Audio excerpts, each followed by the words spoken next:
اعوذ باللہ من الشیطان الرجیم بسم اللہ الرحمن الرحیم ام حسبت ان اصحاب الكهف والرقیم كانوا من آیاتنا عجبا ام حسبت ان اصحاب الکہف والرقیم کانوا من آیاتنا عجبا.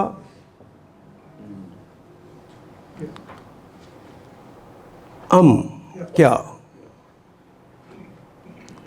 حسبت کلمے کے آخر پہ تا آ گیا. ماضی سے آخر پہ تا آ جائے تو اس کا مطلب یہ ہے کہ اس کی زبر زیر پیش کو دیکھنا پڑتا ہے. حسب تو ہوتا تو اس کا میں نے حساب لگایا، حسبتا تو ایک مذکر نے حساب لگایا، حسبتی تو ایک مؤنث نے حساب لگایا، اور حسبنا ہم نے حساب. حسبتا تم نے سمجھ کے رکھا ہے، تم نے یہ حساب لگایا ہے، تم نے یہ سمجھ رکھا ہے، تمہارا گمان یہ ہے، تم سمجھتے ہو انا بے شک اصحاب الکہف، صاحب کی جمع ہے اصحاب والے کے لیے.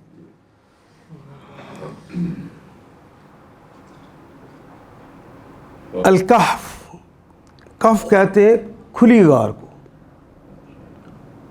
جس کے اندر دانہ بھی بڑا ہو اور پیچھے بھی جگہ اس کی بہت زیادہ ہو.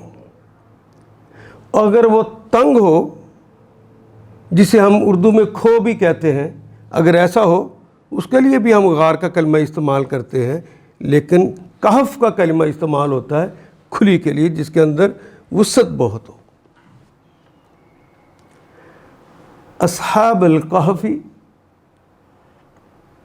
ان غار والوں کے بارے میں بے شک. والرقیم، واو کے معنی رقیم کہتے ہیں کتبے کو، جو ہم قبروں پہ بھی لگاتے ہیں، گھروں کے اوپر لگاتے ہیں. وہ کتبے جو ہوتے ہیں ان پہ رقم کیا جاتا ہے، کچھ نشانی کے طور پہ رقم کیا جاتا ہے، یعنی لکھا جاتا ہے.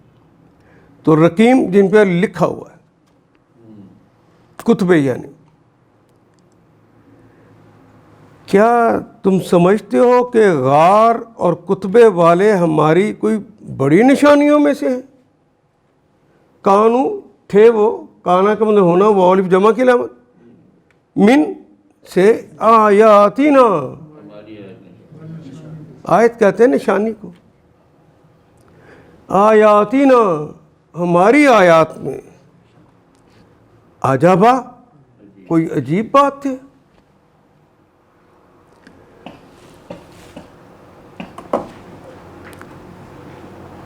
یہود نے اپنے طور پہ، وہ جو عقبہ بن معیط اور لوگ آئے تھے دیکھنے کے لیے مشرکین مکہ سے، کہ کوئی ایسے سوال بتاؤ کہ محمد ان کا جواب نہ دے سکے، پھر ہم انہیں کہیں کہ تم نبی ہونے کا دعویٰ کرتے ہو، تمہیں تو اس بات کا بھی نہیں پتہ. تو ان کا جا کے پوچھو کہ وہ اصحاب کہف کون تھے. تو لڑکے انہوں نے تو اس طرح پوچھا جس طرح کہ یہ میری کوئی بڑی عجیب آیات میں سے کوئی چیز ہے. کیا جس دنیا میں رہتے ہو اس پہ کبھی غور نہیں کیا؟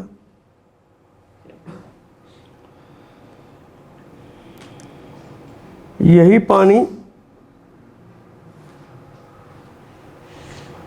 اس کے ذریعے ہم نے کہا ہے کہ ہم زندگی عطا کر دیتے ہیں. وَجَعَلْنَا كُلَّ شَيْءٍ حَيٍّ مِّنَ الْمَاءِ.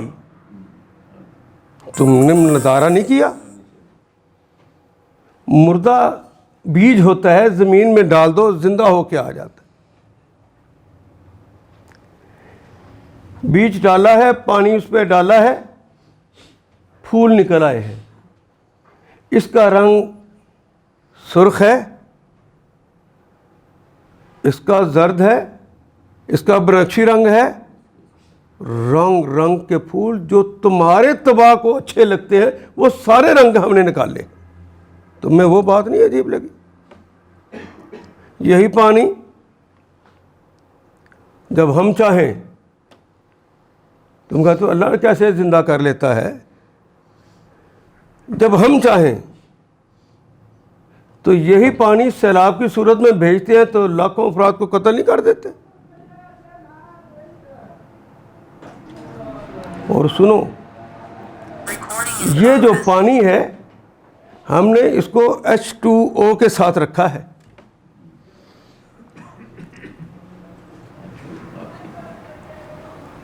ہائیڈروجن اور آکسیجن سے ملا کے رکھا اور ایک خاص اینگل پہ اسے رکھا ہوا ہے.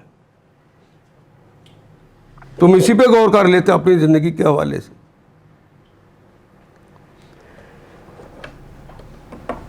دنیا کے اندر ہم نے زیادہ پانی رکھا ہے، خشکی تھوڑی رکھی جس پہ تم رہتے ہو.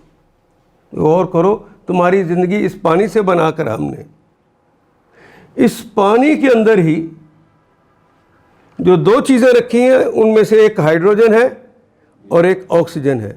اور ہائیڈروجن کے اندر ہم نے خصوصیت یہ رکھی ہے جب یہ اپنے کمپاؤنڈ کو توڑے گی تو خود بخود یہ جل اٹھے گی اور آکسیجن جلنے میں مدد دے گی.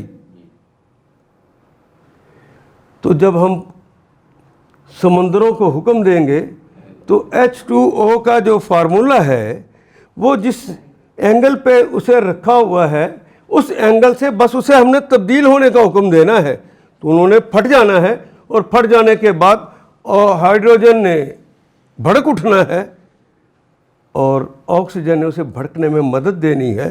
سمندروں میں آگ لگ جائے گی. میں کوئی بات سمجھا سکا جی؟ تو میں یہ بات عجیب نہیں ابھی لگی.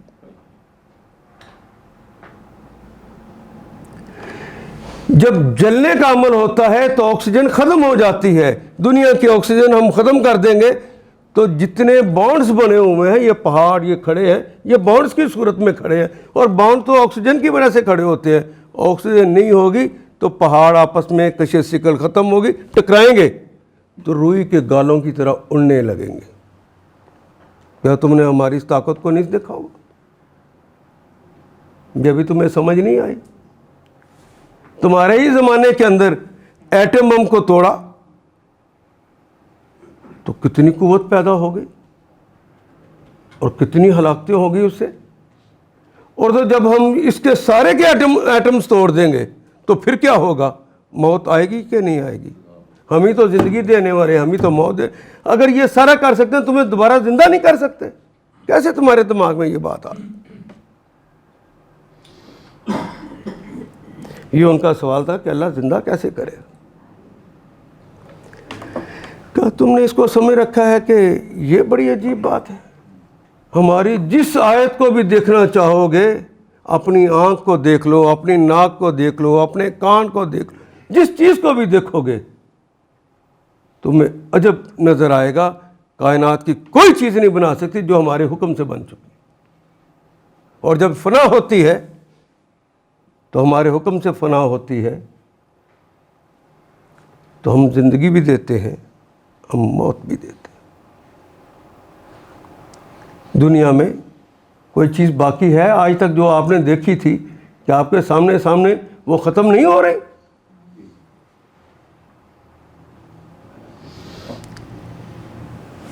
اب وہ قصہ شروع کرنے لگے.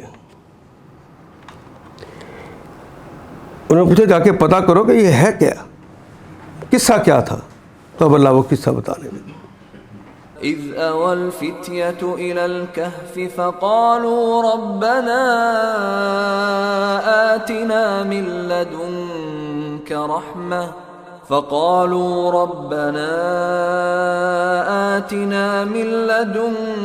رحمة وهيئ لنا من أمرنا رشدا. إذ آوى الفتية إلى الكهف، إذ جب، لیکن اس جب آئے تو اس کا مطلب یاد کرو اس وقت کو جب ایسا ہوا تھا. جب کوئی سوال کرتا ہے تو اس کو پوری بات سمجھانے کے لیے پھر یوں کہا جاتا ہے یاد کرو اس لمحے کو جب ایسا ہوا تھا. آوا آوا یاوی ایوا ان کہتے ہیں پناہ لینے کو. اردو میں نہیں کہتے مل جاؤ ماوا, یہ وہی تو کلمہ ہے, پناہ گاہ. از آوا جب انہوں نے پناہ لی, یاوی وہ پناہ لیتا ہے یا لے گا. از آوا الفتیۃ, اصل میں کلمہ فتن. فتن کہتے ہیں نوجوان کو جس کی مسیں بھیگ رہی ہوتی. نوجوان خادم کے لیے بھی فتن کا کلمہ استعمال کرتے ہیں.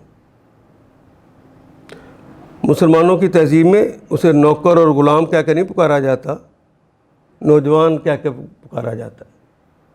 فتن اور جوان, یہ اسلامی تہذیب نہیں ہے کہ اس کو تحقیق کرو, وہ انسان ہے, ہم نے اس کی ڈیوٹی لگائی ہے کہ تیرا یہ امتحان ہے, تم نے اب یہ کام کرنا ہے. اسے نوکر بنا کے ذلیل کر کے بلانا نہیں ہے. اس اول فتیۃ, یہ جو کلمہ فتن ہے, فتن فا تا یا دو زبروں کے ساتھ, اس کا مثنیٰ ہے فتیان.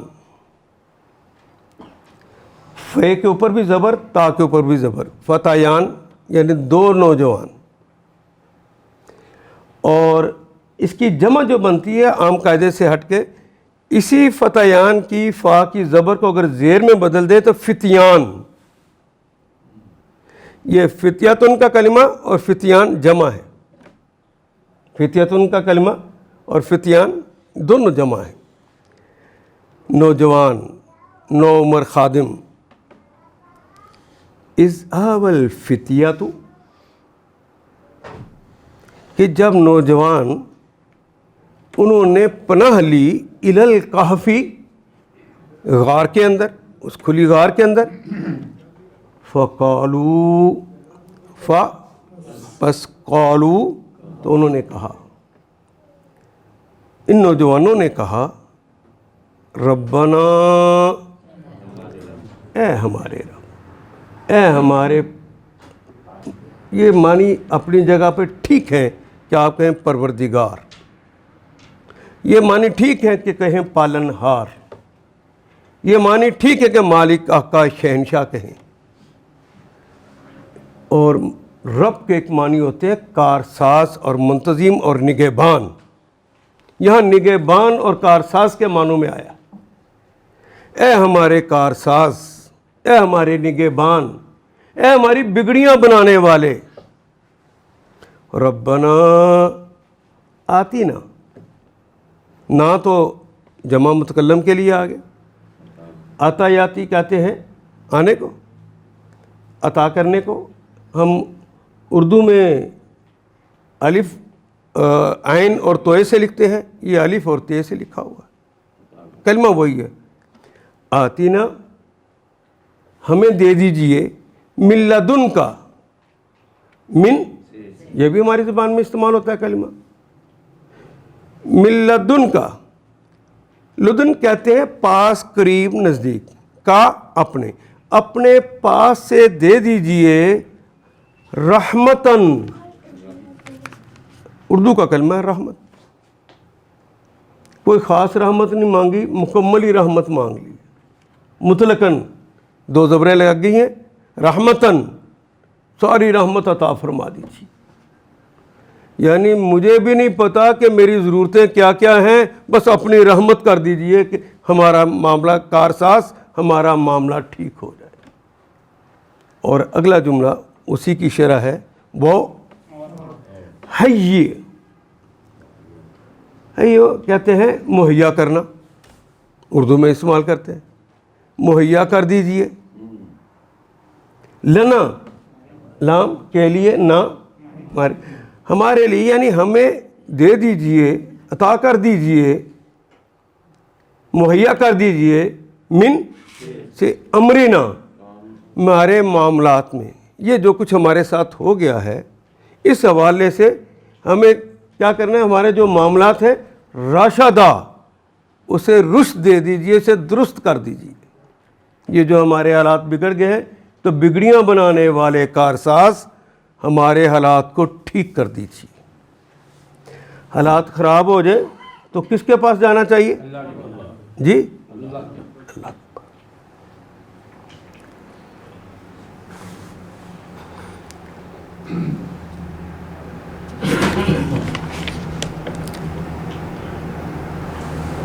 کیا تم سمجھتے ہو کہ غار اور کتبے والے ہماری کوئی بڑی نشانیوں میں سے تھے؟ جب وہ چند نوجوان غار میں پناہ گزین ہوئے اور انہوں نے کہا اے پروردگار ہم کو اپنی رحمت خاص سے نواز دے اور ہمارا معاملہ درست فرما دے،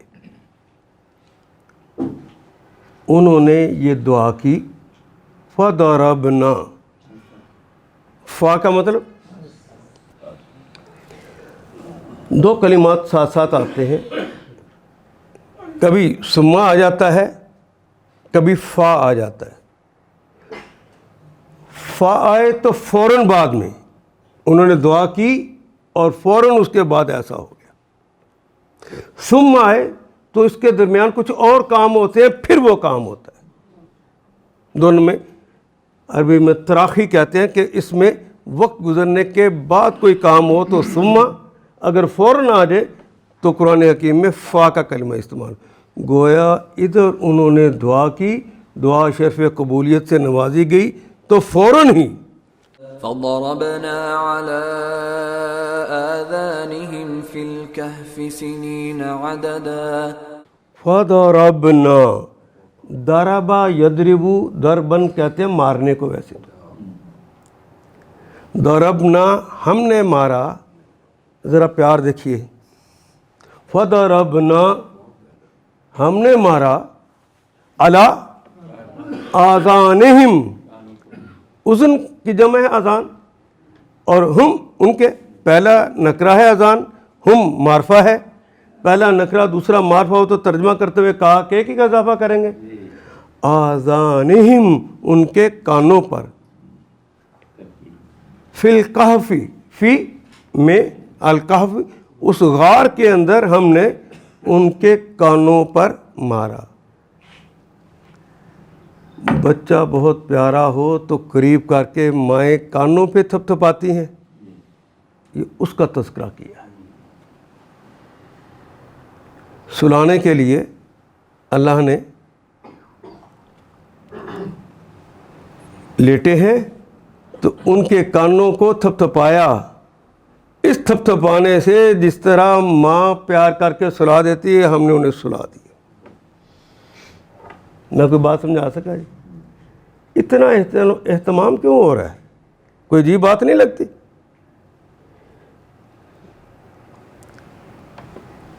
فَضَرَبْنَا عَلَىٰ آذَانِهِمْ فِي الْكَهْفِ سَنِينَ عَدَدًا، سنین سن کی جمع اردو میں کہتے ہیں سال، سنین اس کی جمع یانون لگ گیا، عددہ بہت زیادہ، کئی سال ہم نے انہیں سلا دی۔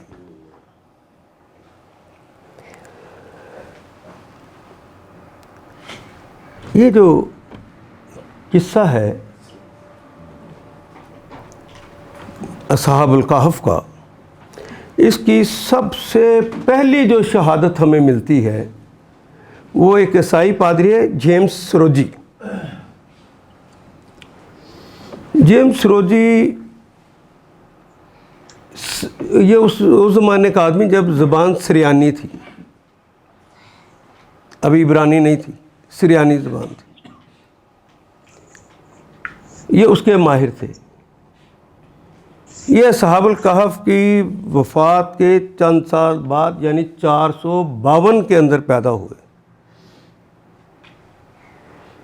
اور تقریباً 474 کے اندر انہوں نے یہ سارا قصہ لکھا۔ ان کی وفات کے بعد یوں سمجھے کہ اپنی عمر کے 22ویں سال میں تھے، نوجوان تھے وہ پادری، انہوں نے یہ واقعہ لکھا۔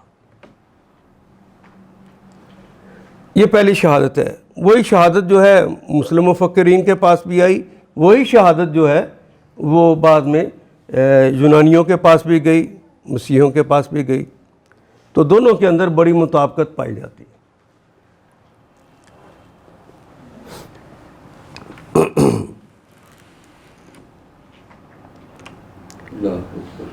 اور یہ جب یونان میں گئی، پہلے تو ہمارے ہاں تو امام قرطبی رحمہ اللہ تعالیٰ نے، امام طبری نے اپنی تفسیروں میں اس کے قصے بیان کیے. اس کے بعد گبن نے اپنی کتاب اس کی downfall of Roman empire, اس کے اندر اس کی پوری ہسٹری لکھی. ایک بادشاہ تھا، ہم اسے دقیانوس کہتے ہیں. تو کوئی کاف کے اوپر زبر لگاتا ہے کچھ، یعنی کلمہ وہی ہے.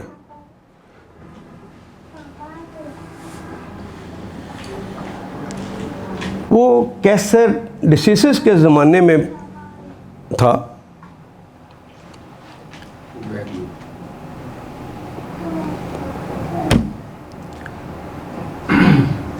دو سو انچاس سے 251 تک اس بندے کی حکومت رہی ہے، چھوٹی سی، لیکن یہ بہت ظالم آدمی تھا.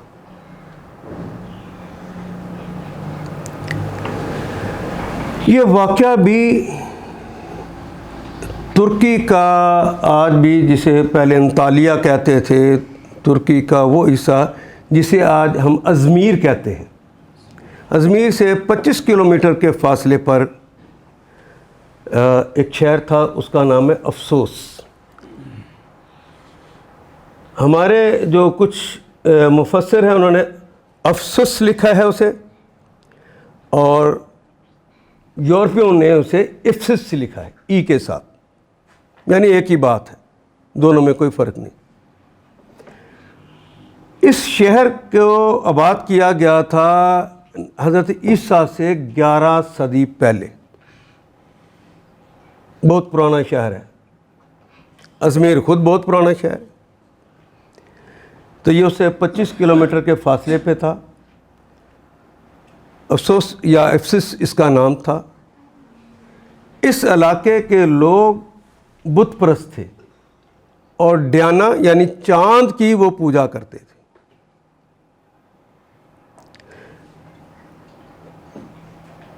پوجا بھی اس طرح کہ دنیا میں سب سے بڑا چاند کا جو مندر ہے وہ آج بھی وہی ہے اور موجود ہے. وہ اس مندر میں چاند کی پوجا کی جاتی تھی. پھر عیسیٰ علیہ الصلوۃ والسلام تشریف لائے. اس زمانے کی بات ہے کہ کچھ لوگوں کے ذریعے روم کے اندر بھی حضرت عیسیٰ کی دعوت پہنچی.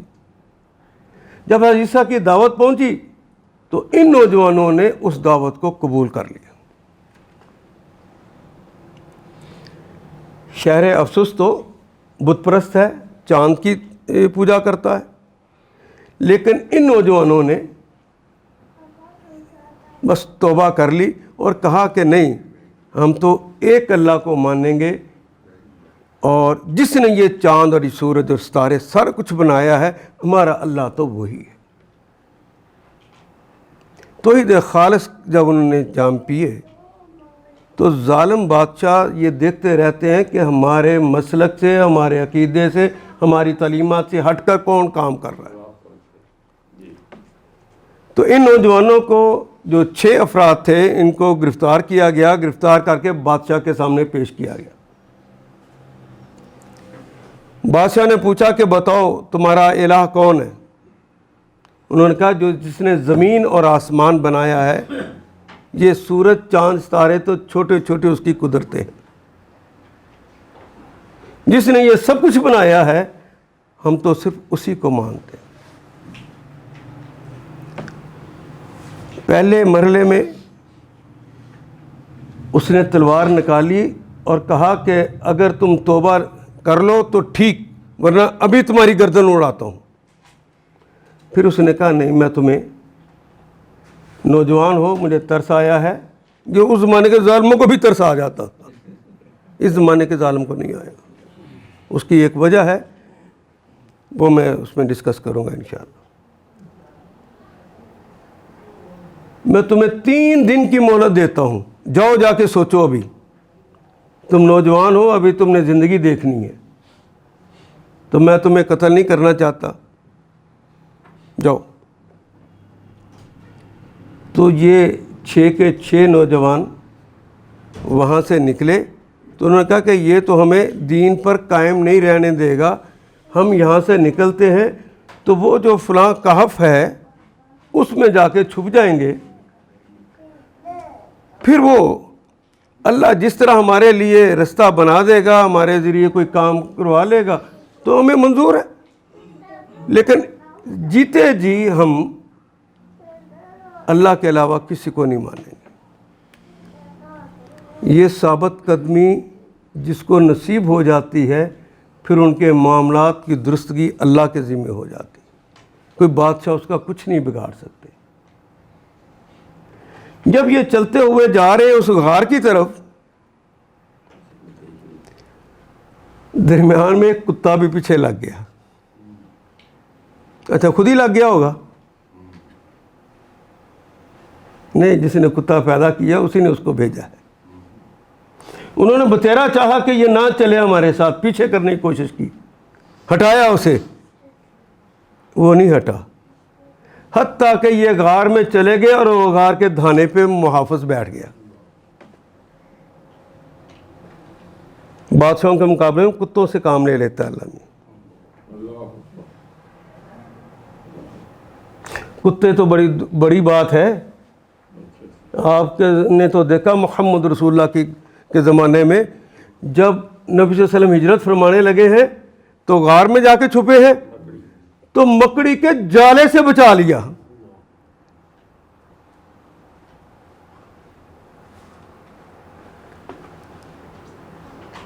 وہ مکڑی کے جالے سے بچا لیتا،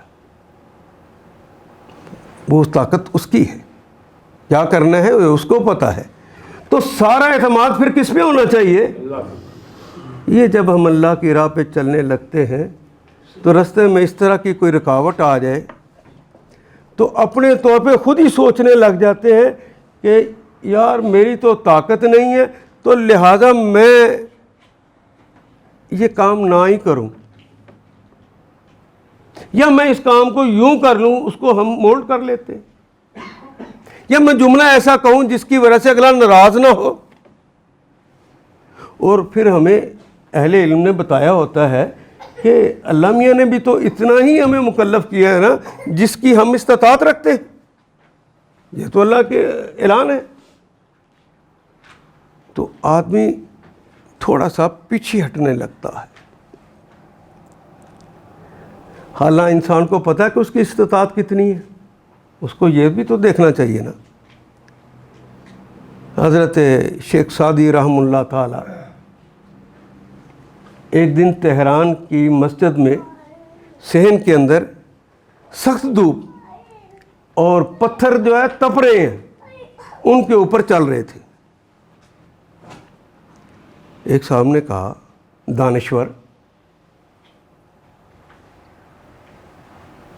پتھر تو آگ بنے ہوئے ہیں، آپ ان کے اوپر چل رہے ہیں۔ تو انہوں نے کہا کہ میں لا یکلف اللہ نفسا الا وسعہا کی تفسیر پڑھ رہا ہوں۔ کہا دانشور بات نہیں سمجھ آئی۔ انہوں نے کہا جب میں نے پہلی دفعہ پاؤں رکھا تو اتنا جلا کہ مجھے لگا کہ میں پاؤں نہیں رکھ سکتا، میں رب سے مدد مانگتا گیا اور میرے پاؤں آرام سے اس گرمی کو برداشت کرتے رہے، میں اللہ سے صبر مانگتا رہا، ہمت مانگتا رہا، وہ قوت اور طاقت مانگتا رہا۔ اللہ میاں نے اب اس طرح کر دیا کہ میں اس کے اوپر آرام سے چل رہا ہوں، یہ میرے پاؤں کو کوئی تکلیف نہیں دے رہے۔ خود ہی سوچ کے کہ پتہ نہیں میرے ساتھ کیا ہو جائے گا، استقامت سے پیچھے نہیں ہٹنا۔ وہ جو کہا ہے نا، قل آمنت باللہ ثم استقم، تو کہہ میں ایمان لایا اللہ پر، پھر کیا کرنا ہے؟ لرز جانا ہے، ظالم بادشاہ آئے تو ڈر جانا ہے، پھر استقامت دکھانی۔ یہ استقامت جو ہوتی ہے یہ دکھانا اولو العزم لوگوں کا کام ہوتا ہے، جو اولو العزم خود ہوں، پھر اللہ جل شانہ انہیں وہ قوت عطا کرتے ہیں جو اس رستے پہ پہلے شیخ سعدی علیہ رحمہ کی طرح اس پتھروں کے اوپر چلنا شروع کرتے ہیں، اللہ انہیں قوت عطا کرتا جاتا ہے۔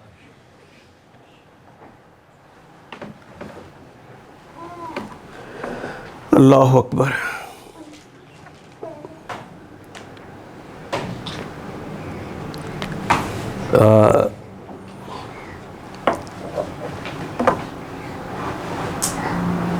یہ جو استقامت ہوتی ہے نا، کوئی بادشاہ قتل کر دے گا، یہ کوئی بہت بڑی بات نہیں ہے، یہ میں سچ کہہ رہا ہوں آپ سے۔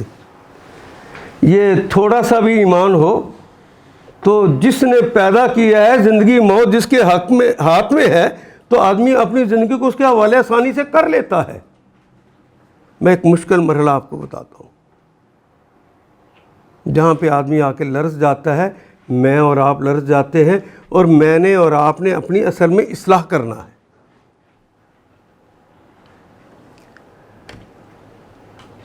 یہ جو حدیث میں بیان کرنے لگا ہوں، اس کے راوی تو حضرت ابو ہریرہ ہیں، لیکن ابو ہریرہ جب یہ واقعہ ہوا اس وقت مسلمان نہیں تھے۔ جب نبی اکرم صلی اللہ علیہ وسلم کو مشرکین مکہ نے ستانا شروع کیا، تو ان میں سے ایک حربہ یہ استعمال کیا کہ ان کا بائیکاٹ کر دیا۔ یہ سوشل بائیکاٹ جب کیا تو آپ وہاں سے نکلے تو ایک چھوٹی سی ویلی ہے، اس کے اندر جا کے ٹھہر گئے۔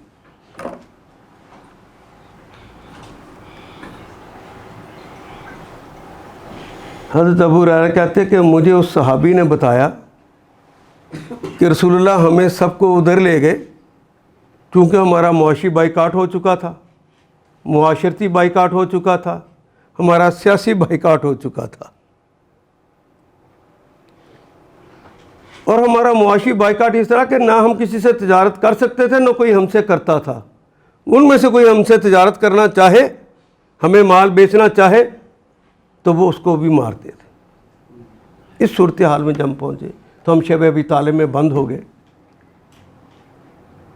تو حضور صلی اللہ علیہ وسلم نے ہم سب سے جتنا مال تھا لے کر اکٹھا کر کے اپنے پاس رکھ لیا۔ تو روز ہمیں تھوڑا تھوڑا دیتے تھے تاکہ زیادہ دن چل جائیں۔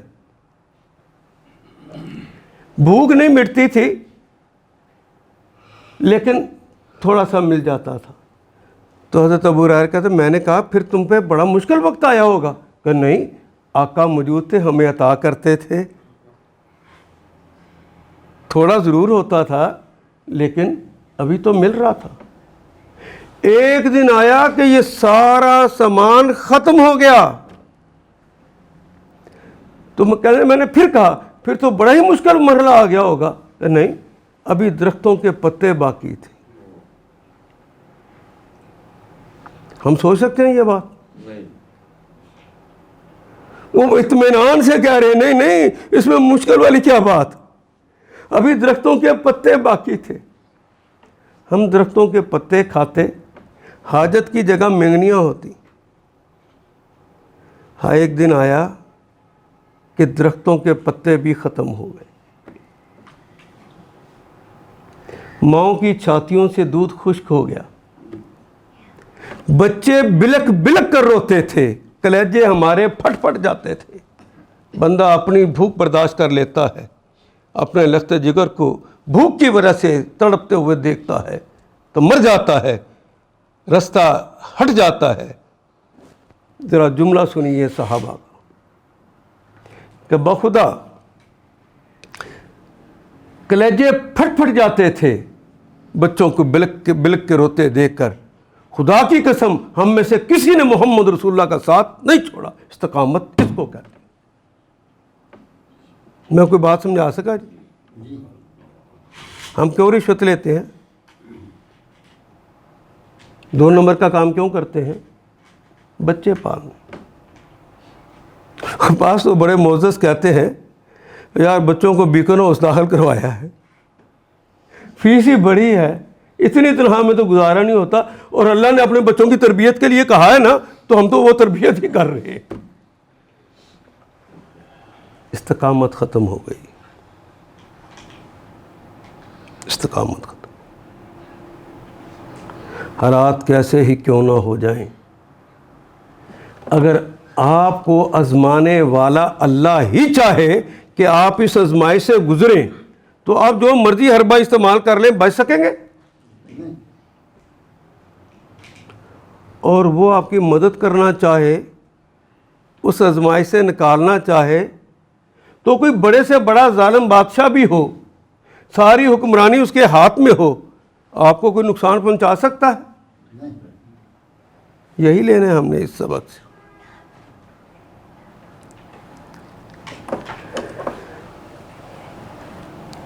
ہم نے انہیں سلا دیا،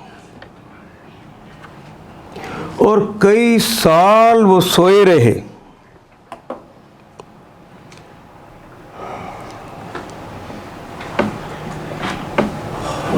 یہ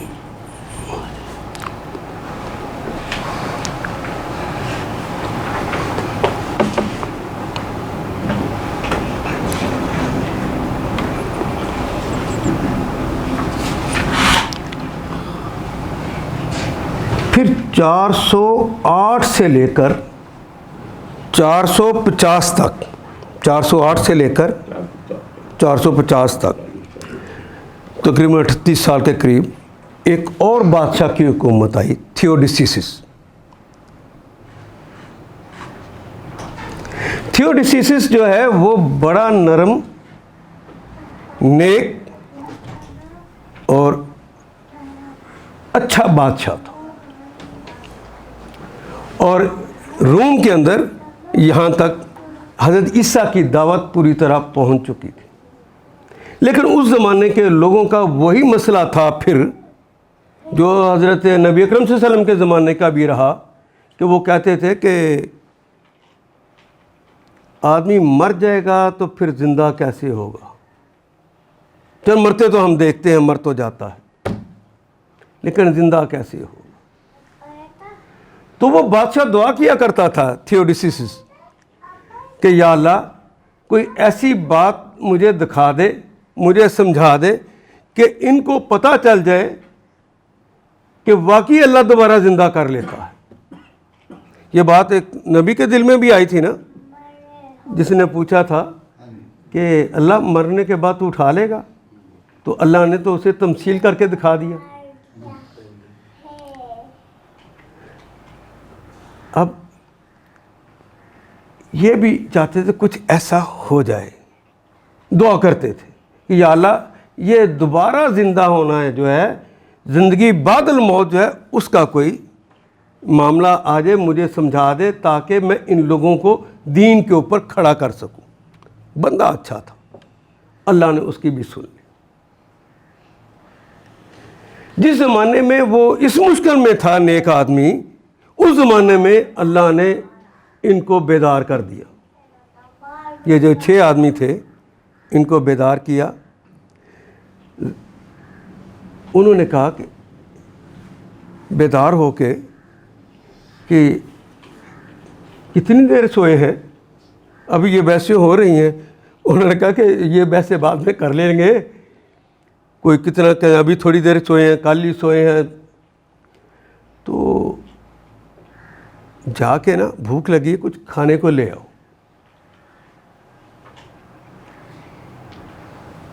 انہوں نے چاندی کے وہ سکے دیے، تو ڈسیسس کی اس کے اوپر فوٹو بنی ہوئی تھی۔ جو ظالم بادشاہ تھا جس زمانے میں سے وہ نکلے تھے، وہ لے کر شہر میں گئے، اسی شہر افسوس میں جا کے کہا کہ کھانے کو کچھ مل جائے۔ بیچتے ہوئے ساتھیوں نے کہا ذرا احتیاط برتنا، کوئی تمہیں پہچان نہ لے۔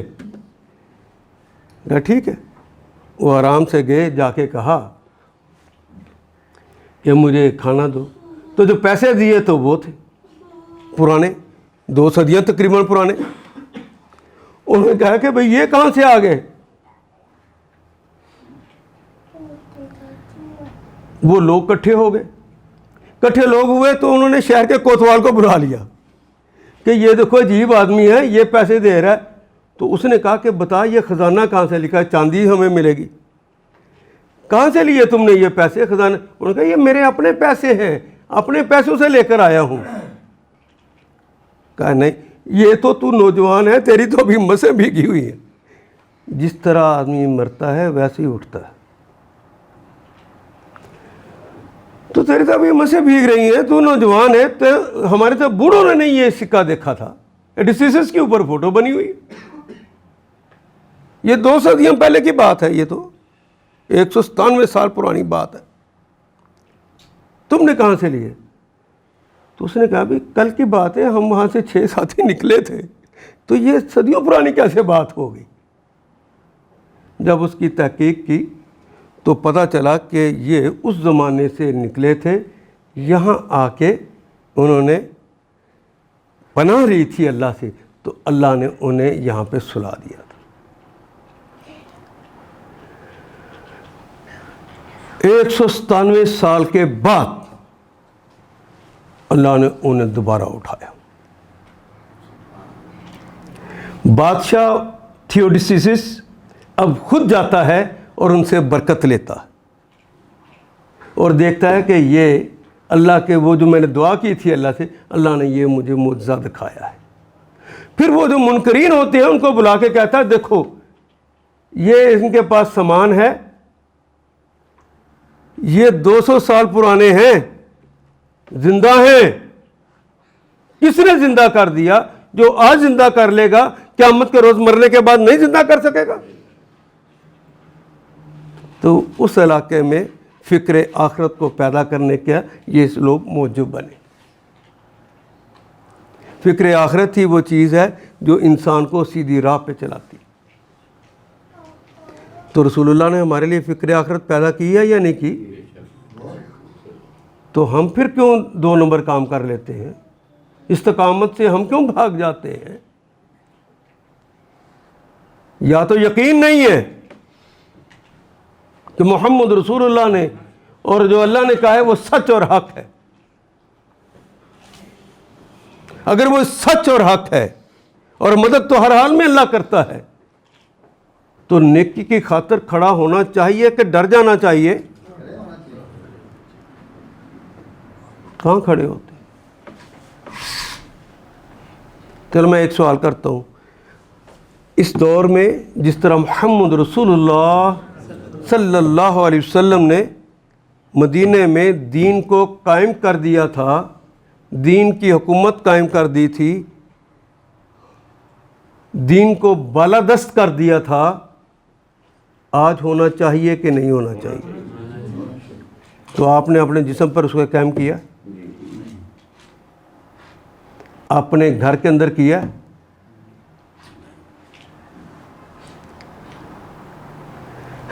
ہماری بیٹیاں مختصر لباس پہن کے باہر نکلیں، ہم روک سکتے ہیں؟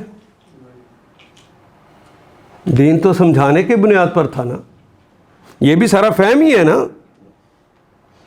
جو اتنے میں نے مسئلہ بھی بتایا ابھی، یہ بھی سمجھا کر ہی کیا جا رہا ہے نا. فکر آخرت اگر سمجھائی ہے تو اس لوگوں کو دکھا کر سمجھائی ہے نا. تو ہم نے اپنی بیٹیوں کو سمجھا لیا. میں آپ کو سچ کہتا ہوں اس وقت ہم کتنے گندے ہو گئے ہیں. دھوکہ دہی وہ تو ہم ٹاپ پہ چلے گئے ہیں دنیا کے اندر، لیکن میں سوچتا تھا کہ کم از کم وہ نیک لوگ جو قرآن سنت سے تعلق رکھتے ہیں وہ دھوکہ دہی کا کام نہیں کریں گے. میں جب امتحان لیتا ہوں یونیورسٹی میں تو پیپر دینے سے پہلے انہیں کہتا ہوں کہ میں آپ کو رسول اللہ کی ایک بات سنانے لگا ہوں، یہ فتویٰ کسی مولوی صاحب کا نہیں ہے، میرے رسول کا ہے، آپ کے رسول کا ہے. من غش فلیس منا، جس نے دھوکہ دہی کی وہ ہم میں سے نہیں ہے. یعنی رسول اللہ فتویٰ دے رہے ہیں کہ وہ مسلمان نہیں ہے، وہ ہم میں سے نہیں ہے. یعنی تو یہ ایم اے اسلامیات کرنے میں کہنا ایم فل کرنے والے جو اسٹوڈنٹ ہوتے ہیں، یہ بھی جو آیات انہیں یاد نہیں ہوتی پھر وہ بوٹی پہ لکھ کے لے آتے ہیں اور چھپ چھپ کر لکھ رہے ہوتے ہیں، اور انہیں پتہ ہے کہ یہاں پہ جو پرائیویٹ ادارے ہوتے ہیں ان کو پکڑے جائیں تو اس کو سزا مالی طور پہ زیادہ دیتے ہیں، تو پیسے بڑے پڑ جائیں گے، ڈر جاتے ہیں کہیں میرے اندر سے وہ بوٹی نکل نہ آئے، لکھنے کے بعد اب انہوں نے ضائع کرنی ہوتی ہے، سر میں ذرا واش روم ہوں اور وہیں پھینک آتا۔ اگر یہ ایم فل کے لوگوں کا حال ہے تو میں باقیوں سے کیا توقع رکھوں؟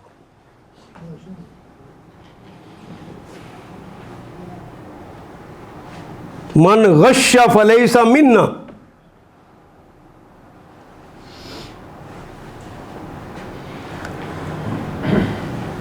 اللہ نے بیوی دی ہو تو دوسروں کی بیویاں ایسی خوبصورت لگنی شروع ہو جاتی ہیں،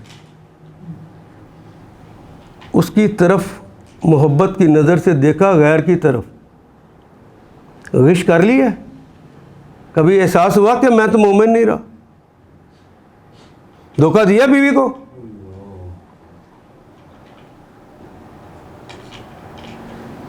میں پڑھاتا ہوں، اگر پڑھانے میں 2 نمبری کر جاؤں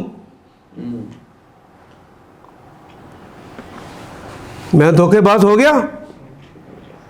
تو رسول اللہ کا تو فتویٰ موجود ہے، من غش فلیس منا۔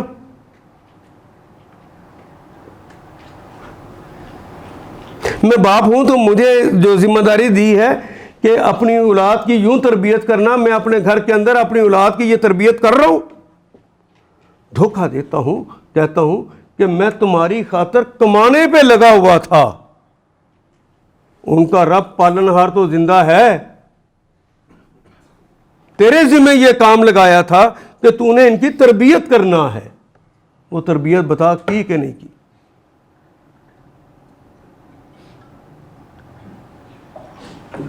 تم نے بیٹی کو فاطمہ الزہرا کے بارے میں بتایا ہے؟ تم نے اپنی بیٹی کو حضرت زینب کے اور اس کی چھینی ہوئی ردا کے متعلق کوئی کہانی سنائی ہے؟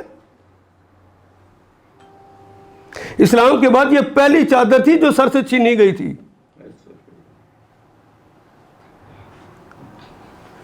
اب تو بے ردا نظر آتی ہیں۔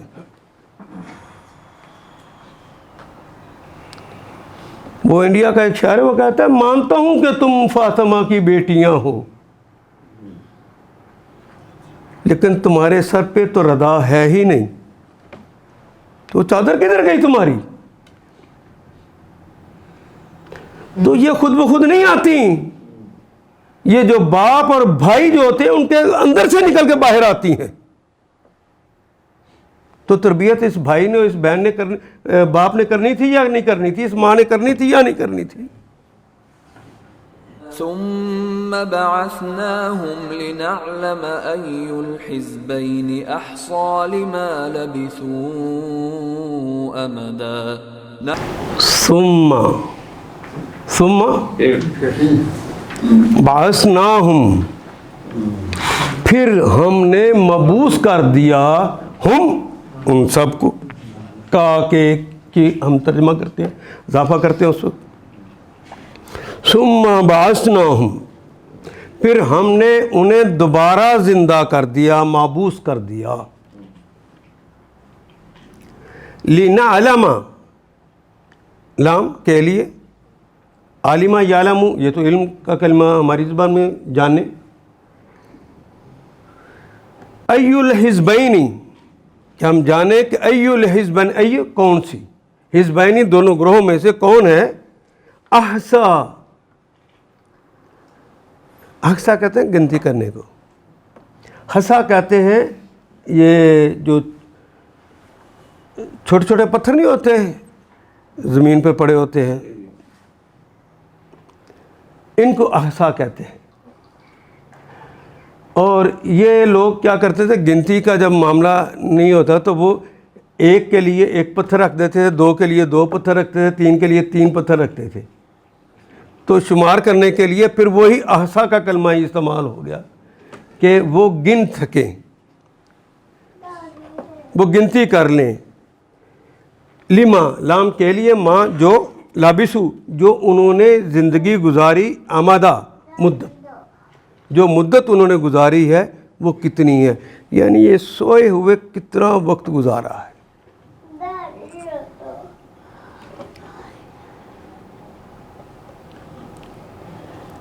وہ یہ جو مرنے کے بعد کا وقت ہوتا ہے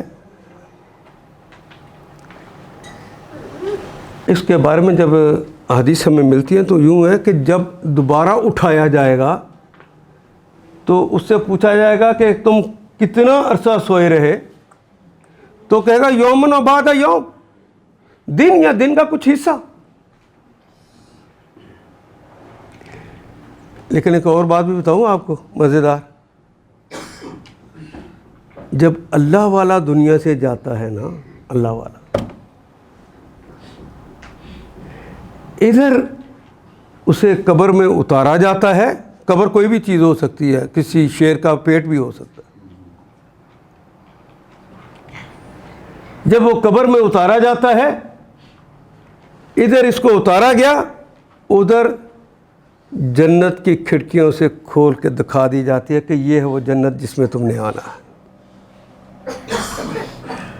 وہ جنت کے نظارے اگر دیکھتا رہے, چلے کب سے دنیا بنی ہے حضرت آدم, ابھی تک تو وہ قیامت والا مسئلہ نہیں نہ آیا, آگے پتہ نہیں کتنی مدت لگی. ان سب کو یوں لگنا ہے وہ اس کے اندر اتنے مہک ہوں گے, یومن و بعد یوم, اتنا ہی لگنا کہ بس اتنا. وہ میں تو مہک تھا کہ وہ بھی محل ہے, وہ میرا ہے, وہ پھل میرا ہے, وہ فلانی چیز میری. میں تو ابھی نہیں میں مہک تھا کہ دوبارہ مجھے اٹھا دیا گیا. اسے کوئی مشکل نہیں لگی. لیکن خطرناک بات بھی ہے یہاں پر, جو اللہ کے باغی ہوں گے ان کے بارے میں محمد رسول اللہ نے کہا کہ ان کی قبر دوزخ کے گڑھوں میں سے گڑھا بن جائے گی. جس کی قبر دوزخ کے گڑھوں میں سے گڑھا بن جائے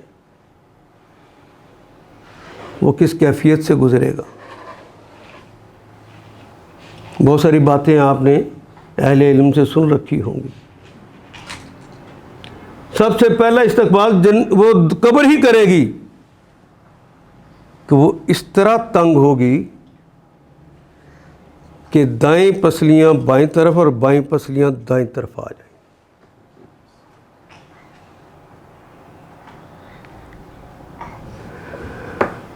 یہ عذاب کی کیا کیفیت ہے اور دوزخ برزخ کی زندگی کے اندر وہ جس کی خوشخبریاں سنائیں گئی ہیں اس کی کیا کیفیت ہے, اس کی مثال یوں سمجھیے کہ اگر کوئی بادشاہ کا, حکمران کا, امیر المومنین کا دوست, چاہنے والا, محبت کرنے والا, وہ امیر المومنین سے ملنے کے لیے جاتا ہے تو امیر المومنین نے جو اس کے لیے ٹائم مقرر کر رکھا ہے ابھی وہ ٹائم نہیں ہوا, تو ایسے دوست کو امیر المومنین کہاں ٹھہرائیں گے؟ اچھے محل میں ٹھہرائیں گے. اور جتنا بڑا دوست ہوگا اس کے اتنا کمفرٹ کا خیال رکھا جائے گا. اللہ کرے ہمارا نام بھی ان میں آ جائے. اتنے بڑے کمفرٹ میں رکھا جائے گا اسے, اور اس کی اسی طرح سیوا کی جائے گی. ملازمین سے کہہ دیا جائے گا کہ دیکھنا یہ میرا خاص دوست ہے, اس کا خیال رکھنا. اس طرح اللہ بھی اپنے فرشتوں کو کہہ دیتے ہیں دیکھنا یہ میرا بندہ آ رہا ہے, ملاقات میری تو اس کی ہونی ہے قیامت کے بعد. اس کے اعمال کو پہلے تولا تو جانا ہے نا, لیکن ہے میرا بندہ, مجھے پتہ ہے. اللہ کا علم تو علیم ہے نا, اسے تو پتہ ہے کہ میرا ہی بندہ آ رہا ہے, اس کے نامہ اعمال میں نیکیاں زیادہ ہیں, تو اس لیے اللہ کہیں گے یہ تو میرا ہے, اس کا بہت خیال رکھنا.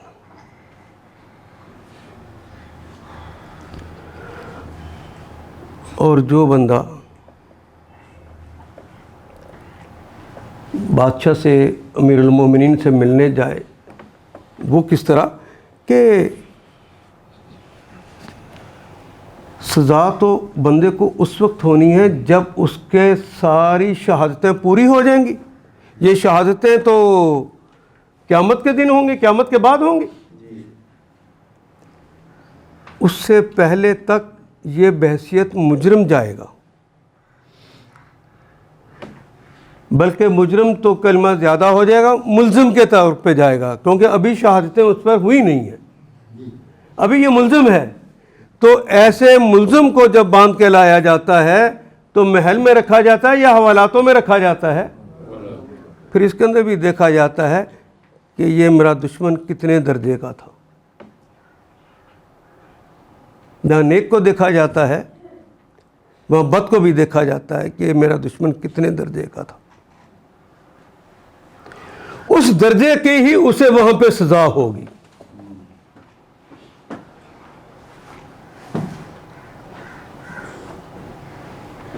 اللہ تعالیٰ اگر یہ ہم باتیں اپنے بچوں کو بتائیں کہ وہ تو ابھی زمانہ آنا ہے، اس سے پہلے ہی یہ سزاؤں کا سلسلہ شروع ہو جائے گا، وہ زمانہ تو ابھی آنا ہے لیکن نیک لوگوں کے لیے یہ نیک اللہ کی رحمتوں کی بارش شروع ہو جائے گی، تو بچے ہمارے اللہ کی رحمتوں کی طرف جانا چاہیں گے کہ دوریوں کی طرف؟ یہی تو ہم نہیں سمجھاتے. زیادہ سے زیادہ کیا کہہ دیتے ہیں، بیٹا باہر نہ جانا، بہو آیا ہے. بہو اس نے دیکھا ہوا ہے، اسے کیا پتا بہو کیا ہوتا ہے، لیکن ڈر جاتا ہے. لیکن اگر اسے نہیں پتا کہ اللہ کیا ہے، چھوٹا بچہ ہے، اگر ابھی اسے کہیں بیٹا اللہ خوش ہو جائیں گے، آپ کے اس انداز کے ساتھ وہ کیا سمجھے گا کہ اللہ کوئی اچھی چیز ہے کہ بری چیز ہے؟ بیٹا اللہ ناراض ہو گئے تو پھر تو یہی باتیں بچپن میں اسے سکھا سکھا کے اس کے شعور کی عمر تک لانا ہے. شعور میں آ کے اب وہ اپنی اعمال کی دنیا کو سجائے گا. اس کے لاشعور کے اندر یہ باتیں بسی ہوں گی، پھر وہ چاہے بھی تو دوسری طرف جانا اس کے لیے مشکل ہو جائے.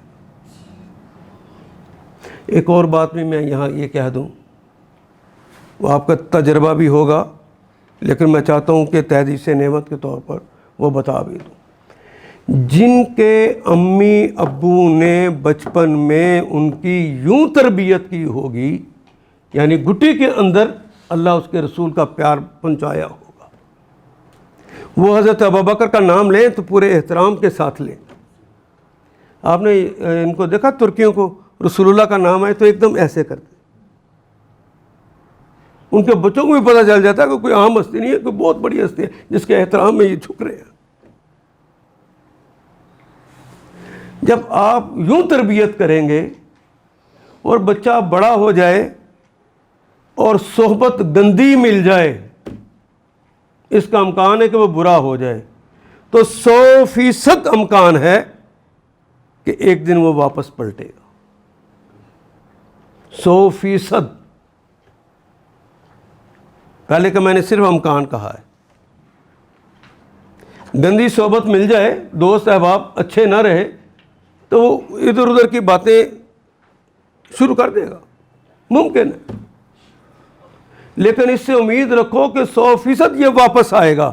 وہ آپ کی کمائی جو شروع کی تھی، جو محنت کی تھی، وہ رنگ لائے. لیکن جس کی بچپن میں یوں تربیت نہیں ہوئی، اس کے بڑے ہونے کے بعد اسے اچانک کوئی ایسے دوست مل گئے، ایسے احباب مل گئے، قرآن کلاسوں میں اس نے جانا شروع کر دیا، نیکی کے کاموں میں اس نے شمولیت شروع کر دی دوست احباب کے ساتھ، وہ نیکی کرتا رہے گا. لیکن جو ہی اس سے وہ چیک ہٹے گا، اس کے واپس چلے جانے کے اتنے ہی امکان ہیں. اور آپ نے دیکھا ہوگا جوانی بڑی خوبصورت گزار کے بڑھاپے میں وہ اپنا عذاب لے لیتے. اپنی اولاد کو کس حالت میں مارنا چاہتے ہو؟ اچھی حالت میں کہ بری حالت میں؟ ان کی آخرت اچھی چاہتے ہو کہ نہیں چاہتے؟ اپنی تو ہم نے گزار لی یار، اگلی قوم کا ہی خیال کر لو. یہ کون ہے بھلا اگلی قوم جن کا میں بار بار روتا ہوں؟ یہ محمد رسول اللہ کا مستقبل ہے. یہ محمد رسول اللہ کی امت ہے، اس کی آپ یاری نہیں کرو گے تم استغاثہ تو رسول اللہ کریں گے نا۔ ان آیات کو ایک دفعہ پھر تلاوت خود کیجیے، عربی و مبین پڑھتے ہوئے دیکھیے کیا بات پوری اندر اتر رہی ہے، کیا یہ اردو کے سانچے میں ڈھلتی گئی ہیں عبارتیں۔ اگر بات سمجھ آنی شروع ہوگی تو الحمدللہ یہی ہمارا ہدف ہے، اور یہ ہدف پورا ہو گیا۔ اللہ میرا اور آپ کا حامی و ناصر۔